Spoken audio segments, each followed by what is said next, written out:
കോളേജിൻ്റെ ചെയർമാൻ ആദരണീയനായ monsignor Joseph Thadathil, director doctor James, principal യുവാനാരി സാറെ, വൈസ് പ്രിൻസിപ്പൽ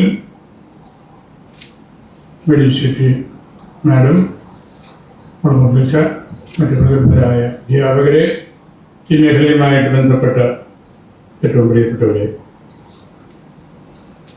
മുർലിസിനെ ഈ മേഖലയിലേക്ക് ചേർത്ത് നന്നായി എനിക്ക് തോന്നിയിട്ടുണ്ട്.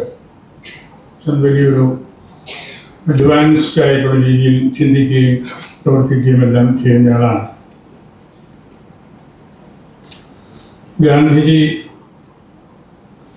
ഒരു പ്രഭാഷണത്തിൽ ഒരിക്കൽ പറഞ്ഞു, തുമ്പായെടുത്ത് മണ്ണ് ഇളക്കി കൃഷി ഇറക്കാൻ കഴിവില്ലാത്തവനെ മനുഷ്യൻ എന്ന പേരിൽ പോലും വിളിക്കാൻ സാധ്യമല്ല എന്ന് നമ്മളിന്ന് ഇവിടെ ദേശസാർ ഊന്നി പറഞ്ഞ ആ മേഖലയുടെ ഒരു കാര്യമാണല്ലോ അദ്ദേഹം നമ്മളോട് സൂചിപ്പിക്കുന്നത്.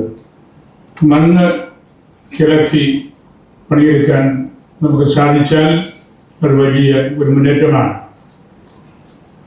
പ്രധാനമന്ത്രിയായിരുന്ന നെഹ്റുവും ഒരിക്കൽ പറഞ്ഞു, "We are sitting on a golden bench and always saying we are starving." ഇന്ത്യയുടെ വിശിഷ്ടമായ പൈതൃകത്തെയും മൂല്യങ്ങളെയും എല്ലാം കണക്കിലെടുത്തുകൊണ്ട് പറഞ്ഞതാണല്ലോ അത്. നമ്മളൊരു ഗോൾഡൻ ബെഞ്ചിലിരുന്നുകൊണ്ട് ഞങ്ങൾക്ക് വിശക്കുന്നു എന്ന് എപ്പോഴും പറയുന്ന ഒരു വർഗമാണ് നമ്മളെന്ന് പ്രധാനമന്ത്രി പറഞ്ഞ കാര്യവും നമ്മുടെ മനസ്സിൽ നമ്മൾ സൂക്ഷിക്കേണ്ടതുണ്ട്. സെൻറ്റ് ജോസഫ്സ് എഞ്ചിനീയറിംഗ് കോളേജ് അതിൻ്റെ രജത ജൂബിലിയുടെ വക്കിൽ നിൽക്കുമ്പോൾ ടെക് ഫോർ ലൈഫ് എന്ന പ്രമേയം നമ്മൾ തിരഞ്ഞെടുത്തത് ഏറ്റവും ഉചിതമായി എന്ന് ഞാൻ കരുതുകയാണ്. നമ്മുടെ യുവതയുടെയും പൊതു സമൂഹത്തിൻ്റെയും അഭിമാനമായ ഈ എഞ്ചിനീയറിംഗ് കോളേജും ആതുര സേവന രംഗത്ത് സ്തുത്യർഹമായി പ്രവർത്തിക്കുന്ന മാർസ്ലീവ മെഡിസിറ്റിയും നമ്മളുടെ ഹോട്ടൽ മാനേജ്മെൻറ്റ് ഇൻസ്റ്റിറ്റ്യൂട്ടും സംയുക്തമായി നടത്തുന്ന ഒരു പുതിയ ചുവടുവയ്പ്പിനെ വളരെ പ്രതീക്ഷയോടെയാണ് എല്ലാവരും കാണുന്നത്. ഈ നിറഞ്ഞ വലിയ ഓഡിറ്റോറിയവും നമ്മളോട് സംസാരിക്കുന്നതും ആ കാര്യം തന്നെയാണ്. എഞ്ചിനീയറിംഗ് കോളേജും മെഡിസിറ്റിയും ഹോട്ടൽ മാനേജ്മെൻറ്റ് കോളേജും 3 പ്രയോറിറ്റീസ് നൽകുന്ന സ്ഥാപനങ്ങളാണ്. ആ ഊന്നലുകൾ, ആ പ്രയോറിറ്റീസ്, ആ പെർസ്പെക്റ്റീവ്സ് ഇന്നിവിടെ നമ്മൾ ഈ കോളേജിൽ ഒന്നിച്ച് മുട്ടിക്കുമ്പോൾ അത് വലിയ ആവേശം നമുക്കെല്ലാം നൽകുന്നുണ്ട്. ചുണ്ടത്തേരി ഹാർട്ട് ലാൻഡ് ഓഫ് അഗ്രികൾച്ചറാണ്. ഏറ്റവും വളക്കൂറുള്ള മണ്ണാണ് നമ്മുടെ ഈ ദേശമെന്ന് നമുക്ക് അറിയാം. പ്രപഞ്ചത്തെ സൃഷ്ടിച്ച് എല്ലാം നന്ന് എന്ന് ബോധ്യപ്പെട്ട ദൈവം അവയെ പരിപാലിക്കാനും സംരക്ഷിക്കാനും മനുഷ്യനെയാണ് ചുമതലപ്പെടുത്തിയത്. ഈ ദൈവിക പദ്ധതിയിലുള്ള പങ്കാളിത്തമാണ് കാർഷിക പ്രവർത്തനങ്ങളുടെ ജീവാത്മാവ്. ക്രൈസ്തവരായ നാം കൃഷിയിൽ നിന്ന് പിന്നോട്ട് പോകുമ്പോൾ വാസ്തവത്തിൽ നമ്മുടെ സൃഷ്ടിപരമായ ദൈവവിളിയോട് നിസ്സഹകരണം പ്രഖ്യാപിക്കുകയാണ്. ഇംഗ്ലീഷുകാരും മറ്റ് വിദേശികളുമെല്ലാം പറഞ്ഞു വെച്ച ഒരു കാര്യമായിരുന്നല്ലോ, agriculture is the best culture. നമ്മളുടെ പ്രവർത്തനങ്ങളുടെ ആത്മാവായിട്ട് എന്നും നിൽക്കുന്നത് ഇക്കാര്യം തന്നെയാണ്. ചരിത്രം നമ്മൾ നോക്കുമ്പോഴും കൃഷിയും കച്ചവടവും ബാങ്കിങ്ങും വൈദ്യ പരമ്പരയിൽപ്പെട്ട ചികിത്സകളും എല്ലാമായിട്ട് മുമ്പോട്ട് പോയ ഒരു വലിയ സമൂഹമായിരുന്നു നസ്രാണികൾ, Saint Thomas Christians of India എന്ന് പറയുന്ന പുരാതനമായ ശ്ലൈഹിക സഭയുടെ അംഗങ്ങൾ. നമ്മൾ ഒറ്റപ്പെട്ടല്ല ഈ കൃഷിയും കച്ചവടവും ഒക്കെ നടത്തിയിരുന്നത്. ഈ ദേശത്തുണ്ടായിരുന്ന മറ്റ് നിരവധി ആളുകളോട് ഒന്നുചേർന്നും അവരുടെ സഹകരണത്തിലും എല്ലാമാണ്. വലിയൊരു കൂട്ടായ്മ നമ്മുടെ ദേശത്ത് എപ്പോഴുമുണ്ട്. ഒരുപക്ഷെ ഏറ്റവും വലിയ കൂട്ടായ്മ നാടൻ ചായക്കടകളും ബാർബർ ഷോപ്പുകളും ഒക്കെ ആയിരിക്കും. അത്രയും വർത്തമാനം പറയപ്പെടുന്നതും ശ്രവിക്കപ്പെടുന്നതുമായ ഒരു സ്ഥലവും വേറെ കാണുകയില്ല. അതിനെല്ലാം വലിയ അർത്ഥമുണ്ട്. നിരവധി പത്രങ്ങൾ വായിക്കുന്നതിനേക്കാൾ വാർത്തകൾ രാവിലെ 1-2 മണിക്കൂറിനുള്ളിൽ ഈ പറഞ്ഞ കേന്ദ്രങ്ങളിലൊക്കെ കിട്ടുന്ന കാര്യവും നമുക്കറിയാം. കായൽ രാജാവായ ജോസഫ് മുരിക്കനും ആലപ്പുഴയുടെ അടിസ്ഥാനപരമായ ദർശനം തന്നെ മാറ്റിയെടുത്ത എച്ചിൽ മാത്തൂത്തരകനും മലബാർ ഹൈറേഞ്ച് കുടിയേറ്റക്കാരും കേരളത്തിൻ്റെ വിഷപ്പടക്കിയ ചരിത്രം നമുക്ക് വിസ്മരിക്കാവുന്നതല്ല. ആ പാരമ്പര്യം ആധുനിക കാലത്ത് സാങ്കേതിക വിദ്യകളുടെ സഹായത്തോടെ നാം വീണ്ടെടുക്കേണ്ടതായിട്ടുണ്ട്. വിഖ്യാത ശാസ്ത്രജ്ഞൻ ആൽബർട്ട് ഐൻസ്റ്റീൻ ഓർമ്മിപ്പിച്ചതുപോലെ മനുഷ്യനെക്കുറിച്ചും അവൻ്റെ വിധിയെക്കുറിച്ചുമുള്ള ഉത്കണ്ഠയാകണം എല്ലാ സാങ്കേതിക പരിശ്രമങ്ങളുടെയും ലക്ഷ്യം. ശാസ്ത്രം ഒരിക്കലും മനുഷ്യത്വത്തിന് മുകളിലാകരുത്. ഫ്രാൻസിസ് പിതാവും ഇപ്പോഴത്തെ പരിശുദ്ധ പിതാവും എല്ലാം നിരന്തരമായിട്ട് നമ്മളെ പഠിപ്പിക്കുന്ന കാര്യവുമാണ്. ഫ്രാൻസിസ് മാർപ്പാപ്പ ലൗദാത്തോ സി എന്ന പ്രബോധനത്തിൽ ആഹ്വാനം ചെയ്യുന്നത് പോലെ ഭൂമിയെ സംരക്ഷിച്ചുകൊണ്ടുള്ള ഒരു പാരിസ്ഥിതിക പരിവർത്തനമാണ് നമുക്ക് ആവശ്യമായിട്ടുള്ളത്. നമ്മുടെ ലാബുകളും ഈയിടെ 1 കോടിയോളം രൂപ മുടക്കി കേന്ദ്ര ഗവൺമെന്റ് സഹായത്തോടെ നാം ആരംഭിച്ച ഐഡിയ ലാബ് പോലുള്ള പുതിയ സംരംഭങ്ങളും നമ്മുടെ കുട്ടികളുടെയും ഗ്രാമങ്ങളിലെ ബഹുമാനപ്പെട്ട ജെയിംസ് സാർ പറഞ്ഞതുപോലെ സാധാരണക്കാരായ തൊഴിൽ അന്വേഷകരുടെ ബൗദ്ധിക വളർച്ചയ്ക്കും അവരുടെ സർഗാത്മകതയെ ലോകത്തിന് ഉപകരിക്കുന്ന നൈതിക ഉൽപ്പന്നങ്ങളാക്കി മാറ്റാനുമുള്ള വേദികളാണ്. ഈ കോളേജിൻ്റെ ആദ്യകാലം മുതൽ നമ്മൾ സംസാരിച്ചുകൊണ്ടിരുന്ന ഒരു കാര്യങ്ങളാണ്. ഇവിടുത്തെ സാധാരണക്കാരിൽ റൂട്ടഡാണ്. നമ്മുടെ തൊട്ടടുത്ത് താമസിക്കുന്ന വളരെ സാധാരണക്കാരായ അനുജന കൂലിപ്പണിക്കാർ അല്ലെങ്കിൽ ജോലിയില്ലാത്തവര് അവർക്ക് ഈ കോളേജ് എങ്ങനെ ഉപകാരപ്പെടുന്നു എന്നത് നമ്മുടെ വലിയൊരു പ്രയോറിറ്റി ആയിട്ട് നമ്മൾ എടുത്തിട്ടുണ്ട്. നിരവധിയായ തവണകളിൽ അത്തരം ആളുകളെ ഇവിടെ വിളിച്ചു കൂട്ടുകയും സംസാരിക്കുകയും എല്ലാം ചെയ്തിട്ടുമുണ്ട്. സ്മോൾ ഈസ് ബ്യൂട്ടിഫുൾ എന്ന പുസ്തകത്തിലൂടെ ലോക ശ്രദ്ധ നേടിയ വിഖ്യാത സാമ്പത്തിക ശാസ്ത്രജ്ഞനും ചിന്തകനുമായിരുന്ന ഷൂമാഹർ നിരീക്ഷിച്ചതുപോലെ സാങ്കേതിക വിദ്യ മനുഷ്യന്റെ അധ്വാനത്തെ ഇല്ലാതാക്കുന്ന ഒന്നല്ല, മറിച്ച് അധ്വാനിക്കുന്ന മനുഷ്യന് കരുത്തും അന്തസ്സും ആത്മീയതയും നൽകാനുള്ളതാണ്. സാങ്കേതിക വിദ്യ കേവലം യന്ത്രങ്ങളുടെ കൂട്ടമല്ല, മറിച്ച് മനുഷ്യന്റെ പരിമിതികളെ മറികടക്കാനുള്ള പരിശ്രമമായിട്ടാണ് നാം അതിനെ കാണുന്നത്. ഇന്നിവിടെ പ്രത്യേകം ആദരിക്കപ്പെടുന്ന നമ്മുടെ യുവ പ്രതിഭകള് ഈ ദർശനത്തിന്റെ ജീവിക്കുന്ന ഉദാഹരണങ്ങളാണ്.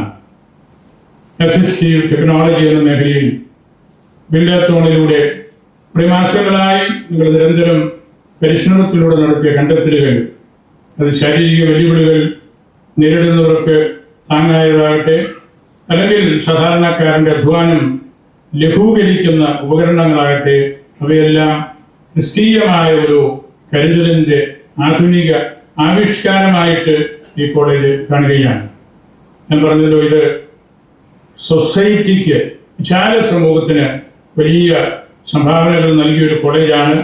വിശാല സമൂഹത്തെ ഇത് ബലപ്പെടുത്തിയിട്ടുണ്ട്. ഈ കോളേജും നമ്മളുടെ കേറ്ററിംഗ് കോളേജും ഇതിൻ്റെ ഉദ്ഘാടന അവസരങ്ങളിലൊക്കെ ഇന്നത്തെ മുഖ്യമന്ത്രിയും അല്ലെങ്കിൽ അതുപോലുള്ള സ്ഥലങ്ങളിൽ നിന്നവരുമൊക്കെ പറഞ്ഞൊരു കാര്യവും ഈ എഞ്ചിനീയറിംഗ് കോളേജും നമ്മളുടെ ഹോട്ടൽ മാനേജ്മെന്റ് കോളേജും കേരളത്തിൻ്റെ ഏറ്റവും മുൻപിൽ നിൽക്കുന്ന സ്ഥാപനങ്ങളാകും എന്ന് കെ.ആൻ. നിഷാറും വല്ലാരി നിഷാറും ഒക്കെ പറഞ്ഞത് ഞാൻ ഓർക്കുകയാണ്. ഉമ്മൻചാൻ നിഷാറും നമ്മൾ ആ ഒരു തലത്തിലേക്ക് എത്തി. നല്ല ഡിസിപ്ലിൻഡ് ആയിട്ടുള്ള ഒരു എഞ്ചിനീയറിംഗ് സെക്ടറായിട്ടും അതുപോലെ നല്ല കൺസോളിഡേറ്റഡ് ആയിട്ടുള്ള കാര്യങ്ങൾ നടക്കുന്ന കേറ്ററിംഗ് കോളേജുമായിട്ട് നമുക്ക് 2 സെന്ററുകളെ മാറ്റി എടുക്കാനായിട്ട് സാധിച്ചതിൽ വലിയ അഭിമാനം നമുക്ക് എല്ലാവർക്കുമുണ്ട്. അതോട് ചേർന്നാണ് നമ്മുടെ മെഡിസിറ്റിയുടെ പ്രവർത്തനങ്ങളുമായിട്ടും ഇത് ബന്ധപ്പെടുത്തിയും അല്ലെങ്കിൽ അവരുടെ ഒരു സഹകരണവും കൂടെ ഇതിൻ്റെ പിന്നിൽ ഉണ്ട് എന്നതിൻ്റെ തെളിവ് കൂടിയാണല്ലോ ബഹുമാനപ്പെട്ട മാഡം മെഡിസിറ്റിയുടെ ഇവിടെ ആയിരിക്കുന്നത്. നമ്മുടെ യുവാക്കൾ തൊഴിൽ അന്വേഷികളായി അറിയുന്നതിന് പകരം സാറിവിടെ പറഞ്ഞല്ലോ തൊഴിൽ ദാതാക്കളായി മാറണം. അതിനേറ്റവും പറ്റിയ ഒരു രാജ്യമാണ് നമ്മുടേത് ഇന്ത്യ.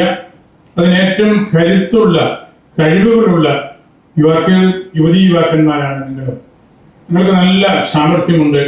ഇവിടെ ഞാൻ വന്നുപോയിട്ടുള്ള അവസരങ്ങളിലെല്ലാം ഞാൻ ശ്രദ്ധിച്ചൊരു കാര്യമാണ്, നിരവധിയായ ടാലന്റുകൾ, സാമർഥ്യങ്ങൾ, കഴിവുകൾ നിങ്ങൾക്കുണ്ട്.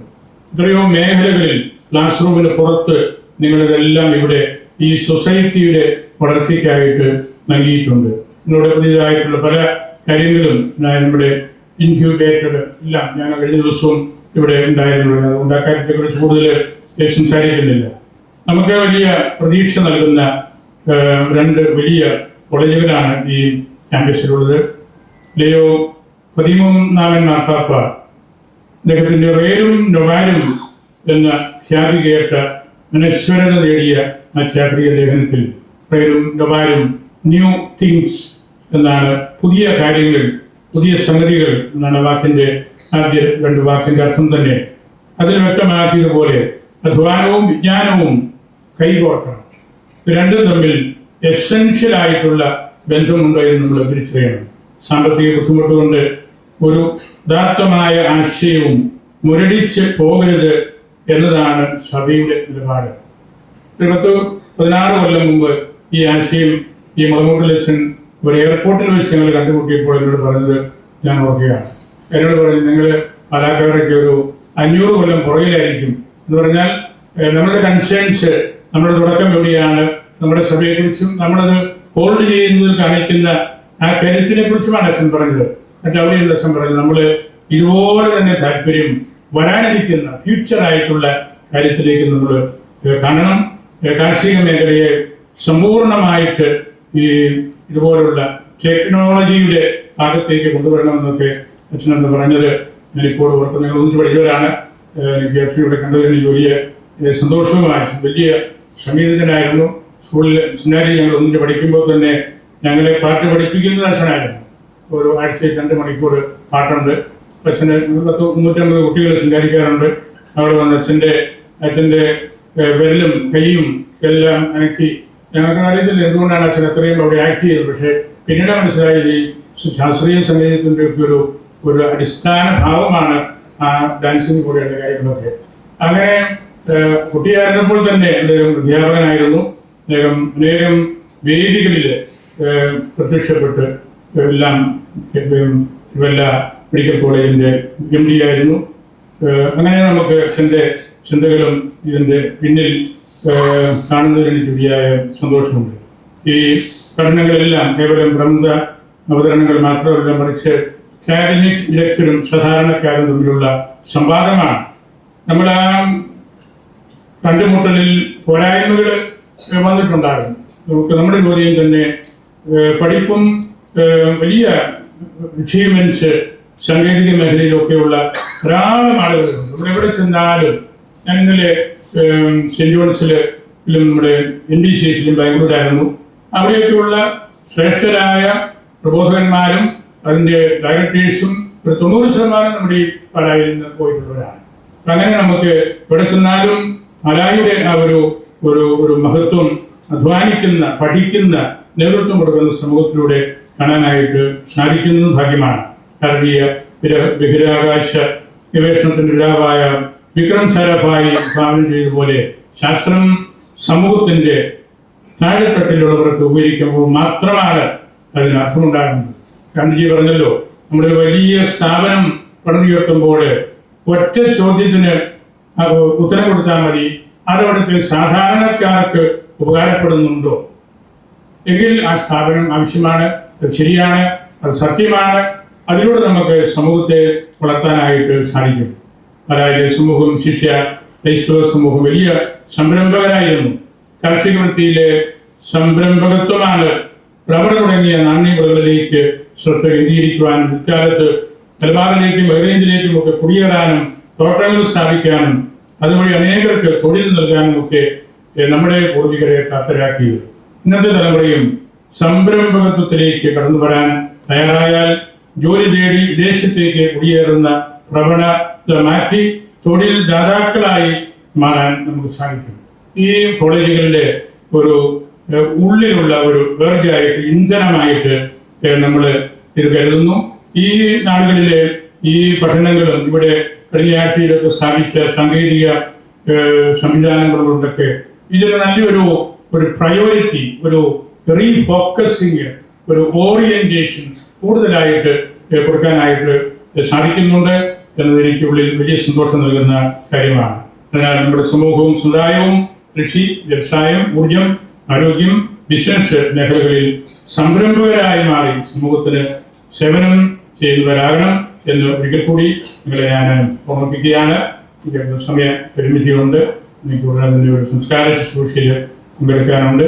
പിന്നെ ഇവിടെ വരാനും ഇതിനുവേണ്ടി ഇവിടെ ക്രമീകരണങ്ങളെല്ലാം നിങ്ങൾ ചെയ്ത ബഹുമാനപ്പെട്ട പ്രൊഫസർ ജോസഫിനെയും ഡയറക്ടേഴ്സിനെയും ദേവശിഷാറിനെയും റേഡിയോസിനെയും എല്ലാം കേമായി ഓർക്കുന്നു. ഒപ്പം കഴിഞ്ഞ ദിവസം ബഹുമാനപ്പെട്ട ചെയർമാനേഷനിലൂടെ ഈ പുതിയ പ്രസ്ഥാനവുമായിട്ട് ബന്ധപ്പെട്ടവരുടെ എല്ലാം പേരുകൾ എടുത്തു പറയുകയും അവരെ അനുമോദിക്കുകയും അവരെ ഇതിൻ്റെ മുഖ്യധാരയിലേക്ക് കടന്നു വന്നതിലുള്ള സംതൃപ്തി അറിയിക്കുകയും എല്ലാം ചെയ്തു. അവരെയും ഞാൻ പ്രത്യേകമായി ഓർക്കുന്നു. പരിശുദ്ധ അൽഫോൻസാമ്മയോട് പ്രാർത്ഥനകളെ യാചിക്കണം.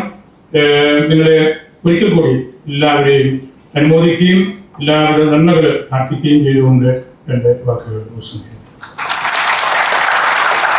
അധ്വാനവും വിജ്ഞാനവും കൈകോർക്കാൻ ആഹ്വാനം ചെയ്ത് അനുഗ്രഹ പ്രഭാഷണത്തിലൂടെ സദസ്സിനെ ധന്യമാക്കി